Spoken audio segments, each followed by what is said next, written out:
Halo anak-anakku kelas 8. Bagaimana kabar kalian hari ini? Masih tetap bersemangat ya dalam mengikuti pelajaran jarak jauh? Pak Parno berharap kalian dalam keadaan sehat walafiat, tidak kurang suatu apapun. Pada kesempatan kali ini, kita akan melanjutkan pembelajaran prakarya, yaitu tentang pengolahan bahan pangan. Untuk memperlancar kegiatan pada hari ini, silahkan kalian siapkan alat tulis, buku catatan, dan buku paket. Agar pembelajaran pada hari ini dimudahkan oleh Tuhan, mari kita mulai dengan berdoa bersama. Pak Parno pimpin dari sini, silahkan kalian ambil sikap doa yang baik. Berdoa dipersilahkan.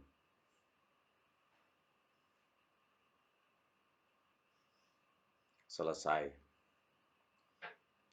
Baiklah anak-anak, pada kesempatan hari ini kalian akan Pak Parno ajak untuk mempelajari pengolahan bahan pangan, serealia, umbi, dan kacang-kacangan menjadi makanan atau minuman.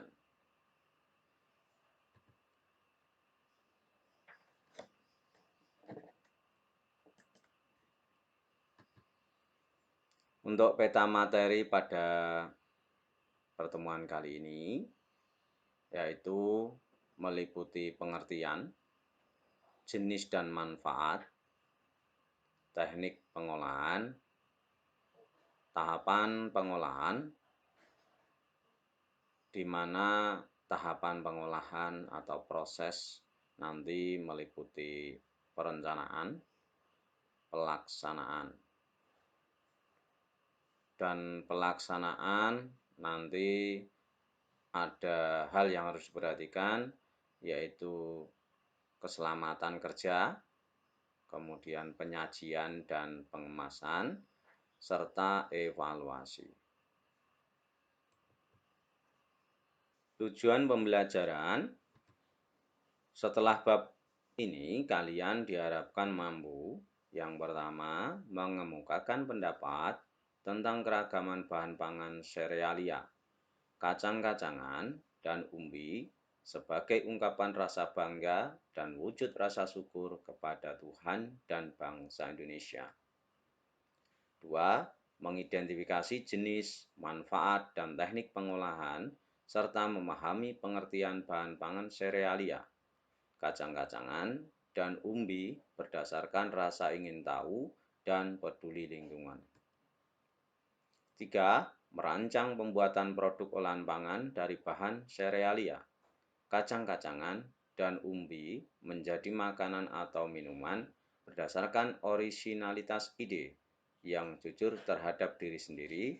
Dan yang keempat, membuat, menguji, dan mengomunikasikan karya pengolahan pangan dari bahan serealia, kacang-kacangan, dan umbi menjadi makanan atau minuman sesuai kebutuhan wilayah setempat berdasarkan teknik dan prosedur yang tepat dengan disiplin dan tanggung jawab.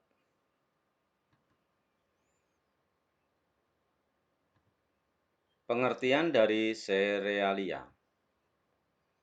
Serealia adalah jenis tumbuhan golongan tanaman padi-padian atau rumput-rumputan, dalam bahasa Latin Gramineae, yang dibudidayakan untuk menghasilkan bulir-bulir berisi biji-bijian sebagai sumber karbohidrat atau padi.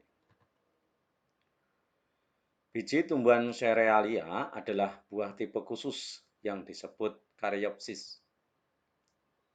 Serealia banyak jenis spesiesnya, sehingga kandungan zat gizi serealia sangat bervariasi, tergantung jenisnya.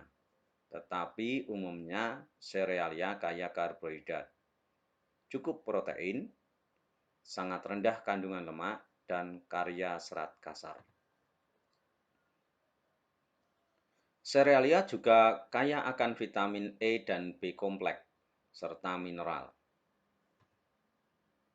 Ini untuk salah satu contoh gambar serealia, padi dan gandum. Selanjutnya, kacang-kacangan. Kacang-kacangan adalah biji berukuran lebih besar dibandingkan serealia yang digunakan untuk bahan pangan manusia dan hewan ternak. Umumnya didapat dari tanaman famili Fabaceae. Menurut definisi Food and Agriculture Organization, tanaman kacang-kacangan seperti kapri, buncis, dan edamame yang dipanen muda tidak termasuk sebagai kelompok kacang-kacangan. Mengandung serat pangan yang terlarut dapat membantu menurunkan kadar kolesterol darah. Merupakan sumber energi dan mengandung banyak nutrisi penting seperti protein, karbohidrat, folat, dan besi. Ini untuk contoh gambar kacang-kacangannya. Umbi. Umbi adalah organ tumbuhan yang mengalami perubahan ukuran dan bentuk atau pembengkakan sebagai akibat perubahan fungsinya. Perubahan ini berakibat pula pada perubahan anatominya. Organ yang membentuk umbi, terutama batang, akar, dan modifikasinya. Hanya sedikit kelompok tumbuhan yang membentuk umbi dengan melibatkan daunnya. Umbi biasanya terbentuk tepat di bawah permukaan tanah, meskipun dapat pula terbentuk jauh di dalam maupun di atas permukaan.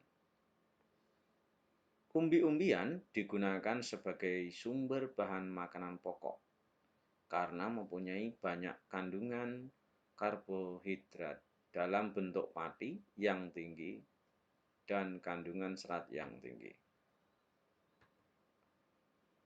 Ini untuk contoh gambar contoh umbi ya. Jenis dan manfaat. Yang pertama, jenis serealia dan manfaatnya. Untuk beras, beras ini adalah butir padi yang sudah dipisahkan dari sekam. Mengandung karbohidrat yang kaya akan zat gula atau glukosa.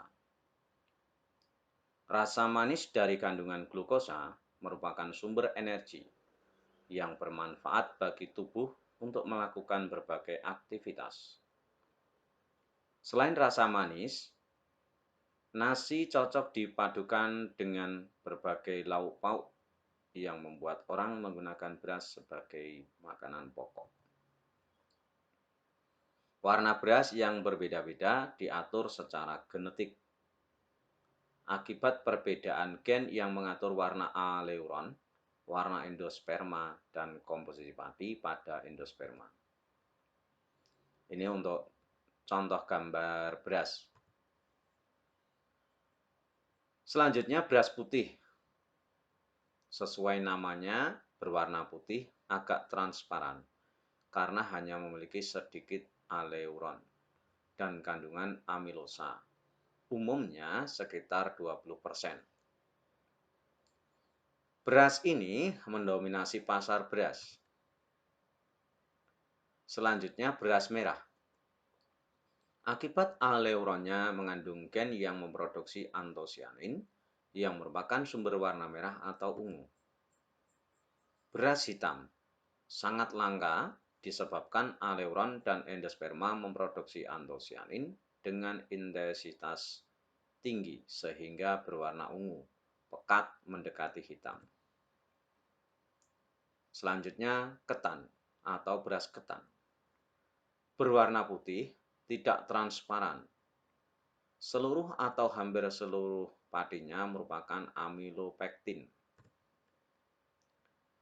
Selanjutnya, ketan hitam. Merupakan versi ketan dari beras hitam.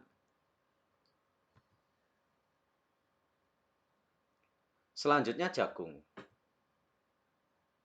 Jagung merupakan tanaman semusim atau annual.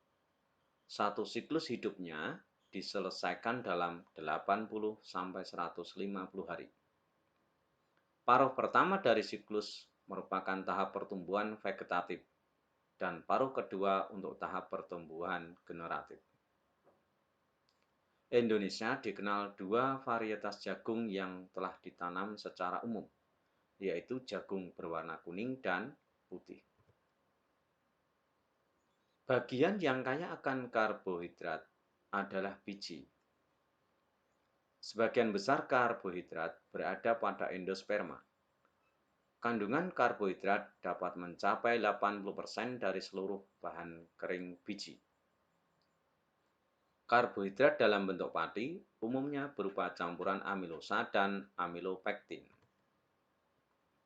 Ini contoh gambar jagung.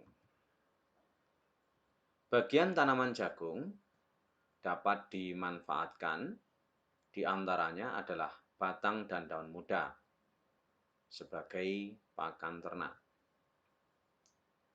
Batang dan daun tua atau setelah panen bisa dijadikan pupuk hijau atau kompos. Batang dan daun keringnya bisa menjadi kayu bakar. Batang jagung atau lanjaran atau turus.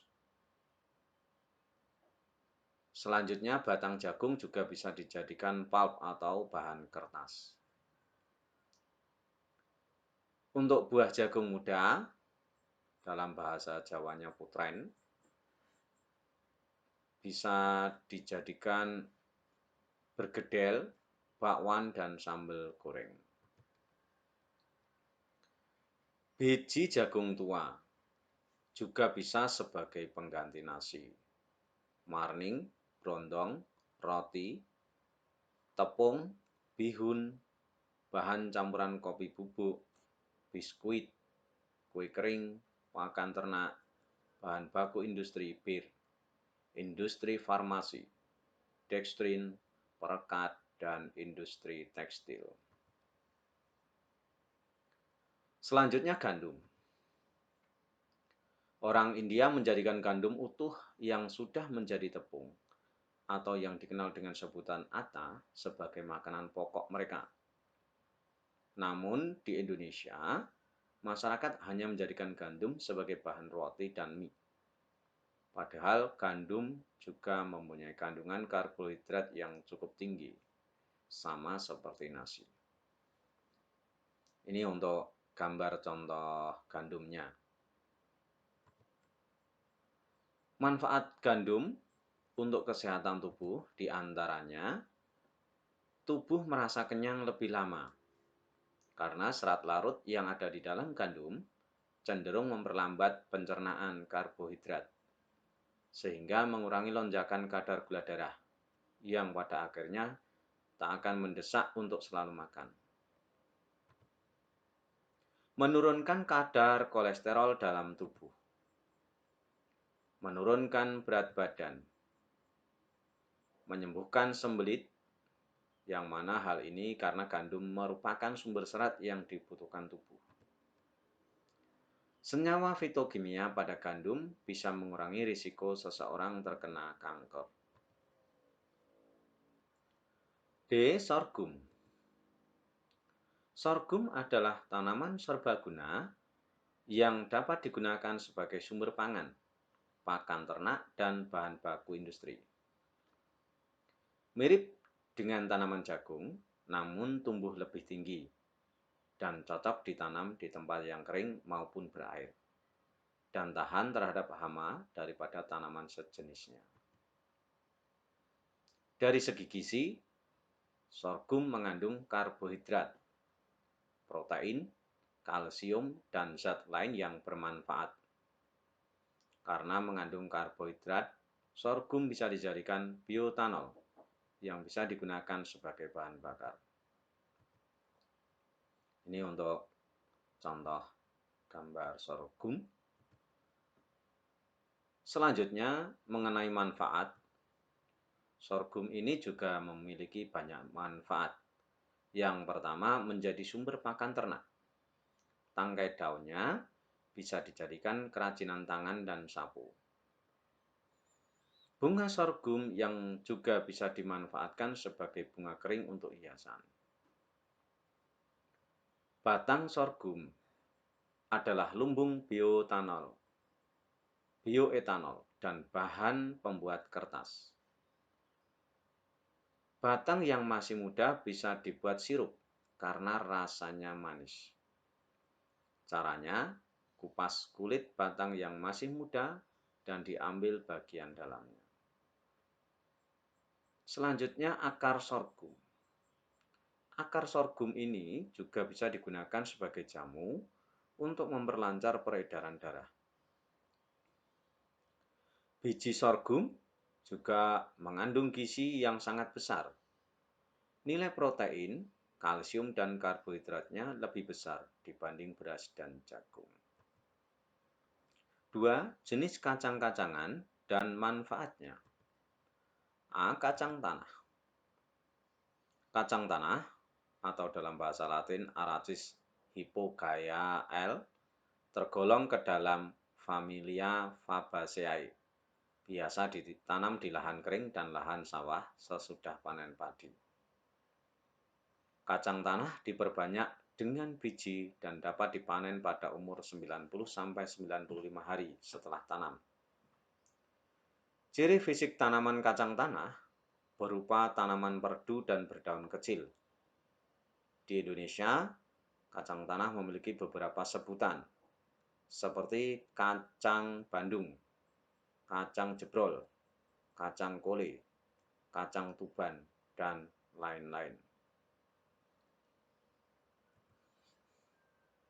Ini untuk gambar contoh kacang tanah. Manfaat dari kacang tanah.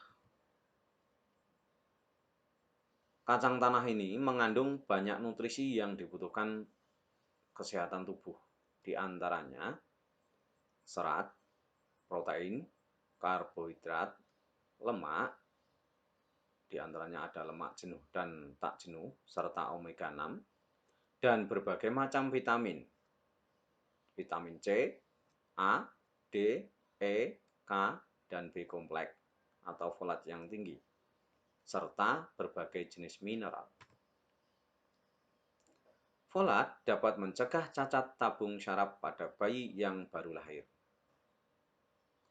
Kandungan vitamin E yang sangat baik merupakan antioksidan dan membantu menjaga integritas selaput lendir dan kulit, terlindungi dari radikal bebas. Membantu menjaga kadar gula darah tetap stabil, menjaga sirkulasi aliran darah otak, sumber antioksidan dan mencegah penyakit kanker, jantung, dan kolesterol tinggi. B. Kacang hijau. Pembudidayaan kacang hijau dalam bahasa Latin Vigna radiata L dilakukan dengan biji pada lahan kering maupun di lahan sawah sesudah panen padi dan buahnya berbentuk polong. Kacang hijau merupakan tanaman pangan semusim yang mempunyai umur panen antara 55-65 hari setelah tanam. Kacang hijau merupakan bahan pangan yang menyehatkan karena memiliki kandungan nutrisi yang sangat bermanfaat sebagai obat-obatan dan kesehatan tubuh. Ini untuk contoh gambar kacang hijau. Manfaat kacang hijau. Kalsium, fosfor, zat besi, vitamin B kompleks yang berkhasiat sebagai obat beri-beri, demam nifas, pelancar air seni. Mengandung zat besi yang tinggi sehingga dapat bermanfaat bagi penderita kurang darah atau anemia. Menurunkan berat badan. Selanjutnya, vitamin B kompleks sangat baik sebagai makanan pendamping ASI yang membuat pertumbuhan bayi lebih sehat. mengurangi kadar kolesterol yang ada di tubuh karena memiliki kandungan serat yang mudah larut. Kandungan mineral seperti kalsium dan fosfor dapat menjaga kekuatan dan pertumbuhan tulang dan gigi, serta mencegah osteoporosis pada orang tua. Dapat menghaluskan kulit dengan mengambil sel kulit mati yang terdapat pada tubuh. Kulit akan menjadi lebih putih, bersih, dan halus. C. Kedelai. Kedelai termasuk tanaman semusim, tergolong familia Fabaceae. Buah berbentuk polong dan diperbanyak dengan biji. Ini untuk contoh gambar kedelai. Manfaat kedelai. Kedelai mengandung protein nabati yang tinggi, membantu membangun sel tubuh dan baik untuk vegetarian. Mengandung vitamin B1, B2, B6, dan provitamin A, kalium, magnesium, selenium, fosfor, karbohidrat, protein, dan asam omega 3. Sumber lemak sangat baik untuk susu bayi karena gizinya lengkap. Mengandung lemak yang rendah dapat mengatasi intoleransi laktosa, yang merupakan sistem pencernaan yang tidak mampu mencerna dan menyerap laktosa atau lemak susu dengan baik akibat terbatasnya enzim laktase dalam tubuh yang berfungsi untuk memecah laktosa menjadi glukosa dan galaktosa atau monosakarida agar lebih mudah dicerna oleh usus. Mengandung minyak tumbuh-tumbuhan non-kolesterol dengan kualitas tinggi yang bermanfaat menjaga kesehatan jantung. Masih manfaat kedelai. Mengandung lecitin yang bermanfaat untuk menjaga kolesterol tubuh, metabolisme tubuh, dan membantu metabolisme lemak yang tersendat di hati, sehingga dapat melindungi organ hati.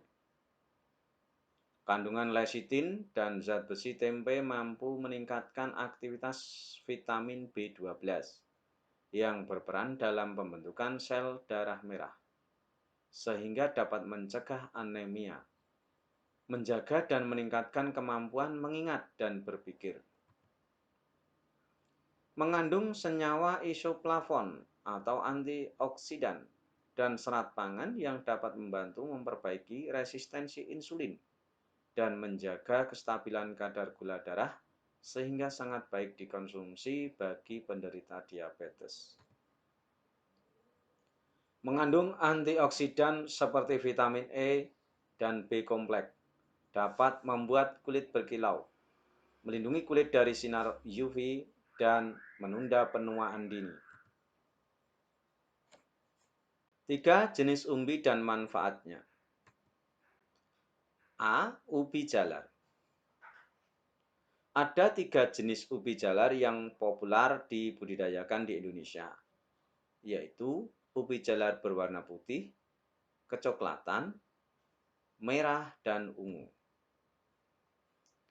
Beberapa varietas ubi jalar yang populer antaranya Cilembu, ubi ibaraki, lampeneng, Georgia, Borobudur, Prambanan, Mendut, dan Kalasan.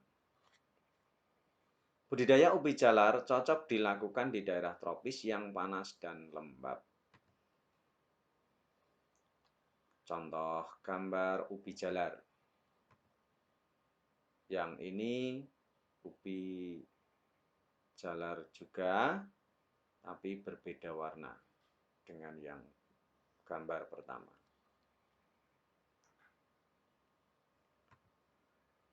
Mengenai manfaat, ubi jalar juga memiliki beberapa manfaat.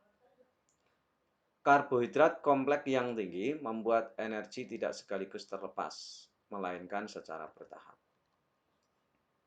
Mengandung vitamin C tinggi yang berguna untuk merawat elastisitas kulit, serta vitamin A dan beta karoten dari warna ungu orange dan merah pada ubi untuk melindungi paru dan mencegah kanker paru dan kanker mulut. Merupakan makanan yang memiliki rasa manis yang bebas lemak atau indeks glikemiknya rendah, sehingga cocok bagi penderita diabetes karena dapat mengontrol kadar gula darah. Mengandung vitamin B6 yang dapat mencegah serangan jantung dan kalium yang berfungsi menstabilkan tekanan darah dan dapat mengurangi stres. B. Singkong atau ubi kayu atau ketela puhun. Merupakan tanaman perdu dengan akar tunggang dan sejumlah akar cabang yang membesar menjadi umbi, akar yang dapat dimakan. Umbi singkong memiliki kandungan kalori, protein, lemak, hidrat arang, kalsium, fosfor, zat besi, vitamin B dan C, dan amilum. Daun singkong mengandung vitamin A, B1 dan C, kalsium, kalori, fosfor, protein, lemak, hidrat arang, dan zat besi. Sementara kulit batang mengandung tanin, enzim peroksidase, glikosida, dan kalsium oksalat.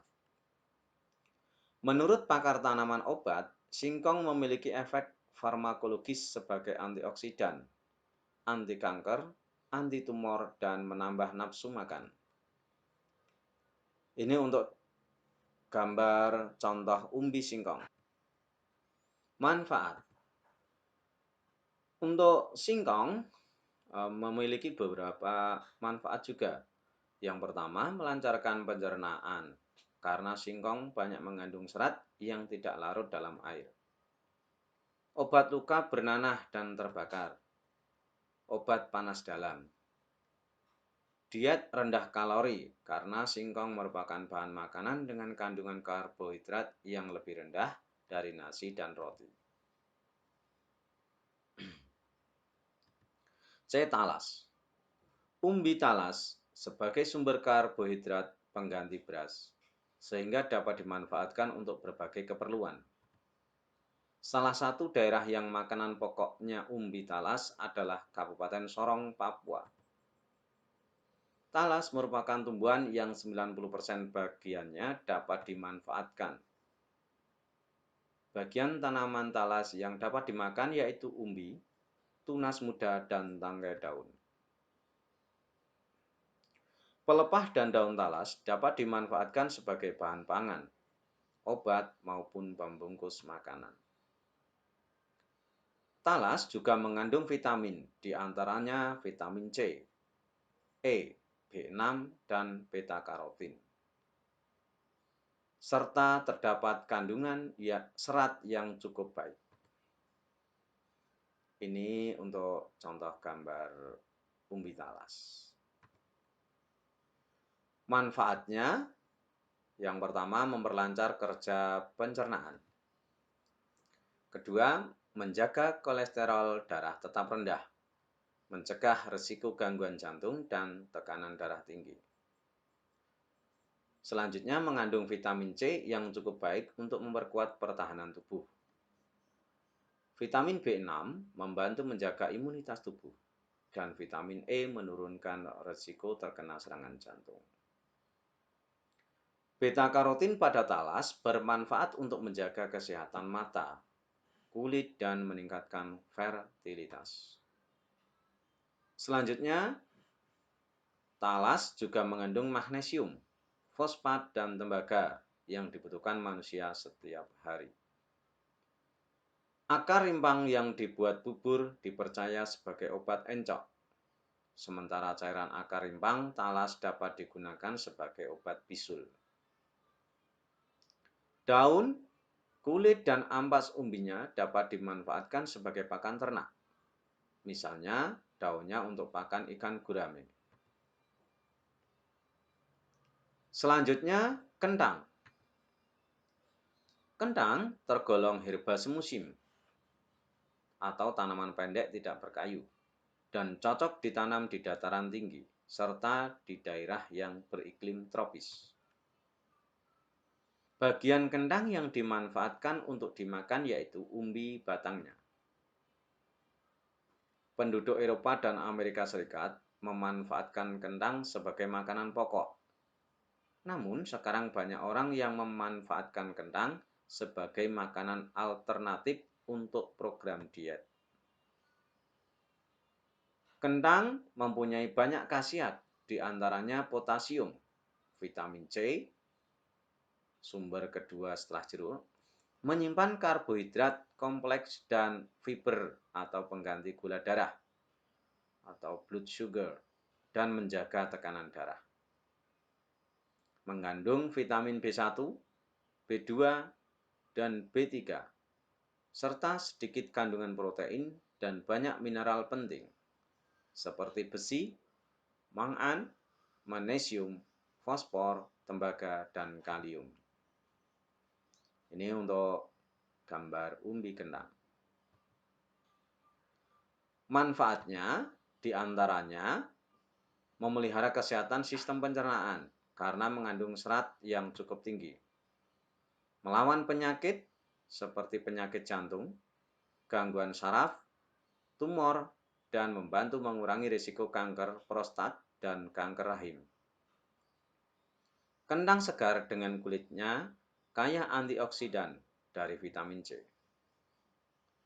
Hasil penelitian terbaru menunjukkan bahwa antioksidan flavonoid dan quercetin pada kentang memiliki sifat anti kanker dan kardioprotektif. Memelihara kesehatan kulit wajah. Mengurangi kadar kolesterol karena kalorinya rendah. Baik untuk perkembangan otak karena adanya zat besi dan tembaga. Menghilangkan stres pikiran karena kandungan vitamin B6. Yang terakhir, sebagai tugas pada pembelajaran kali ini, saya minta untuk mengerjakan tugas 3, yaitu pergilah ke sawah, pasar atau ladang, atau melakukan studi pustaka maupun internet untuk melakukan tugas berikut. Pertama, mengidentifikasi ciri fisik seperti bentuk, warna, dan rasa dari berbagai jenis serealia, kacang-kacangan, dan umbi. 2. Wawancarailah orang tua atau tokoh masyarakat atau budayawan. Cari tahu hubungan pangan serealia, kacang-kacangan, dan umbi dengan budaya di daerah setempat. 3. Ungkapkan kesan yang kamu dapatkan dalam hubungannya dengan karunia Tuhan dan sebagai makhluk sosial. Untuk lebih jelasnya mengenai tugas, kalian bisa melihat lembar kerja 3.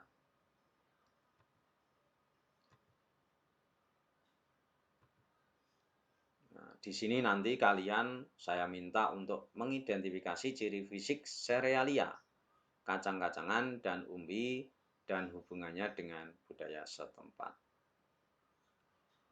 Kalian bisa mengerjakan tugas ini dengan cara menyalin lembar kerja ini di buku catatan atau kertas folio bergaris. Atau kalian juga bisa mengerjakan lembar kerja ini di Microsoft Word atau pengolah dokumen, ataupun di Microsoft Excel. Selanjutnya, tugas lembar kerja 3 ini bisa kalian kumpulkan melalui link yang sudah disediakan Pak Parno di dalam petunjuk menggunakan Classroom pada pembelajaran hari ini. Terima kasih. Demikian tadi anak-anak pembelajaran yang bisa Pak Parno sampaikan pada kesempatan hari ini. Ada kurang lebihnya Pak Parno dalam menyampaikan pembelajaran kali ini. Pak Parno mohon maaf yang sebesar-besarnya. Untuk mengakhiri pembelajaran hari ini, kita tutup dengan doa. Pak Parno pimpin dari sini. Silakan ambil sikap doa yang baik. Berdoa dipersilahkan.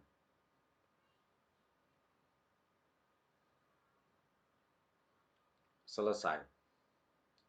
Baiklah anak-anak, sampai ketemu lagi di pembelajaran yang selanjutnya.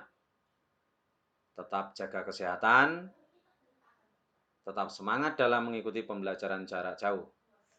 Kansas Jaya.